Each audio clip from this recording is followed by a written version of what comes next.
as, I mean, exactly the kind of thing you were cautioning against at the start of your...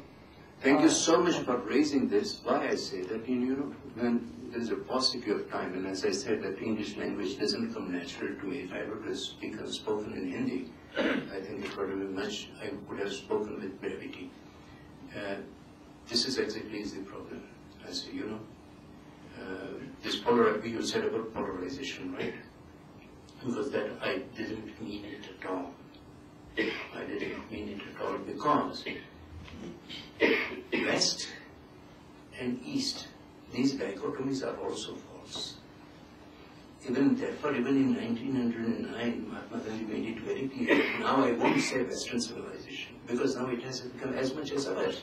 And finally, it is not even Western civilization or Indian civilization, it is all about Asuri Sampad and Daivi Sampad.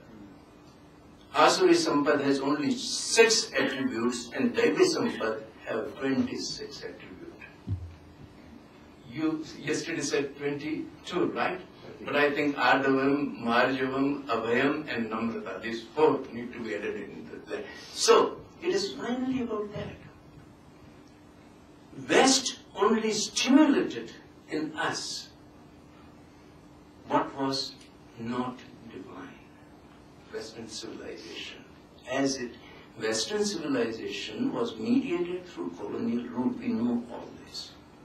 I give one example to people, I was in CSDS in a party at night. The foreign parents had come. I had a lovely meal.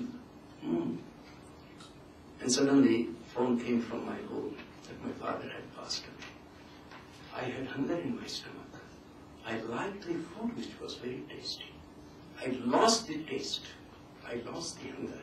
So where is the taste and hunger? Is it in me? Then why did I lost? I still could have. So what happens is, we forget this. Stimulant, everything is in us somewhere.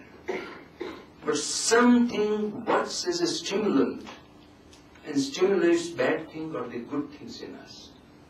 So a right culture, a right civilization is there, therefore, which stimulates the divine attributes in us, the goodness, the innate goodness in us.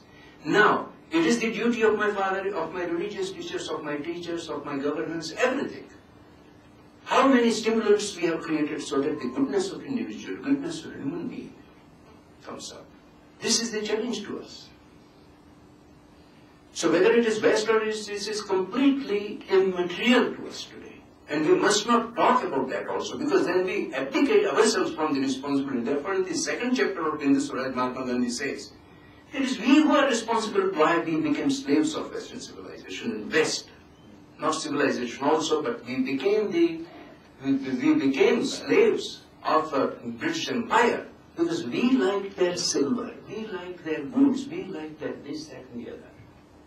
But that does not even mean that everything in the West is also bad. Right? So this is Hinduism, that I take everything good from everywhere. Because human being, dharma is everywhere. Yeah. Okay, we have 10 minutes left, and I've got 4 people. Okay, and I'm taking those. I'm sorry, I'm not taking all. Otherwise, we will not have lunch. So I'm going to you, then the man at the back, and the lady at the back. Yes, that gentleman. Okay, so when I take them all together. Okay, fine. But then I have very bad memory. I have a very bad memory. So please, but that's good. It's going to be much easier. So please, comment. I would just like you to give the number, 1 to 10 scale. Hind Swaraj being applicated or applied to the political body of India, which is the government of India, since 1947, and also to the Gandhian institutions, the self-proclaimed Gandhian institutions who are committed to Hind Swaraj. Where will you put them in the scale of 1 to 10?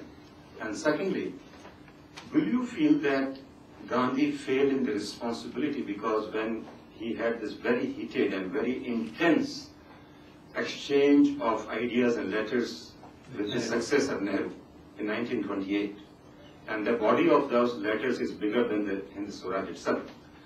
And there he says, you know, that you have to have, if you want to implement your European ideas into India, you do it. But you have to have a disciplined army for that. Did Gandhi fail in disciplining his successor, Jawaharlal Nehru? The simple question is, what is the action program for those who spearhead dissemination of knowledge and wisdom? This needs an elaboration, but if you have got the point that each speaker comes, it's not a criticism what I'm saying. Please forgive me if it sounds so.